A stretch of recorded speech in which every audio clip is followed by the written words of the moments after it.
Closing time. One last call for Colts Jags football, so finish your whiskey and beer. Closing time. You don't have to go home, but neither team can stay here. After the season's over anyway, because, neither made the postseason. The Colts will be eliminated from the playoff contention. Yeah, at least I'm not AI. Okay, aside from wondering, who does the panel of 10 pick and by how much for, the folks who are going to make this game just as important as the Super Bowl, if you know what I mean?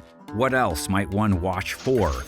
Give me Brian Thomas. Jones finds Thomas! 91 yards and a touchdown in Jacksonville's Week 17 win, leads all rookie wide receivers with 10 touchdowns and over 1,100 yards. He's top 5 there overall, too. Drops it in the bucket for Thomas! Boy. He'll have Mac Jones dishing it to him, comes off a 2-touchdown, 122 rate game. Just a brilliant pass from Jones. Just 174 yards, but solid outing. Lil Mac could make a run at Tyson if the Colts defense doesn't fix their back-end issues.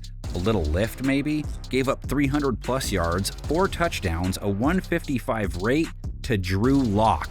They didn't sack him once. 2 touchdowns, 171 yards to Malik Neighbors, gave up 45 points to the lowest scoring team in the NFL this year. He's going to take this all the way!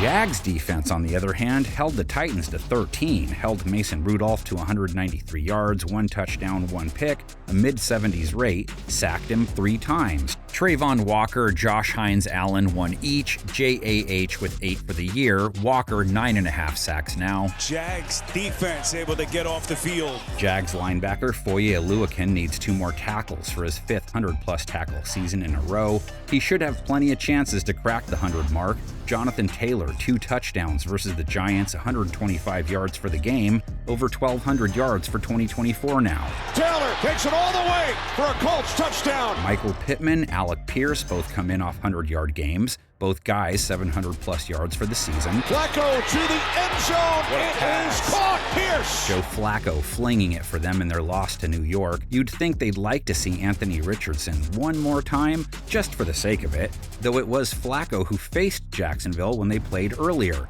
and he lit them up for 3 touchdowns, 350-plus yards. Thomas, though, with the big game, Jacksonville took it 37-34. Brian Thomas Jr. and the Jags are gonna win. Game preview guy off-season wishes that Trev and Ant are those guys next year. Let all the highly drafted quarterbacks fulfill their promise, I say. Hey, have a great off-season. We meet back here for the summer season primer vids and see what all has changed. We appreciate every fan out there and our panel of 10 who make their final decisions on the Colts and Jaguars this season.